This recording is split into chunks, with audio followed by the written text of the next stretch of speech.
Everyone, তোমরা সবাই কেমন আছো? আমি তো অনেক ভালো আছি। আর আজকে ভিডিওটা একটু অন্যরকম।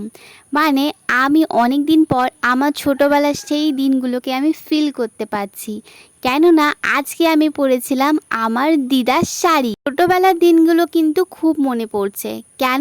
কারণ আমি যখন খুব ছোট ছিলাম তখন কিন্তু আমি আমার দিদার শাড়ি পরতাম। জানো তো, মাঝে মধ্যেই আমি আমার দিদার শাড়ি এনে করে, তখন ঠিকঠাক পরতে পারতাম না, বাট দিদার শাড়ি পরতাম, চুড়ি পরতাম, দিয়ে আমি সেজেগুজে করে আমাদের বাড়ির বাইরে ঘুরে বেড়াতাম।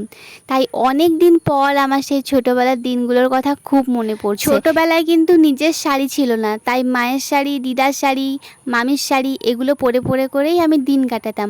বাট এখন আমার কাছে অনেক শাড়ি আছে, আমি নিজে পছন্দ করে কিনেছি। বাট তাও যখন আমি আমার মায়ের শাড়ি দেখি বা দিদার শাড়ি দেখি, তখন না আমার ইচ্ছে করে যে আমি তাদের শাড়িগুলো পরে করে একটু ভিডিও করি, বাইরে ঘুরে বেড়াই। মানে সেই ছোটোবেলার দিনগুলো না এখনও অনেক মিস করি, যে আমি এগুলো করতাম। এখন আমার যতই নিজের শাড়ি থাক না কেন, মায়ের শাড়ি আর দিদার শাড়ি পরতে কিন্তু একটু ভালোই লাগে। তাই অনেক দিন না, অনেক বছর পর আমি পরেছি। আর আমি যখন ভিডিও করি তখন দেখো মিষ্টু চলে আসে।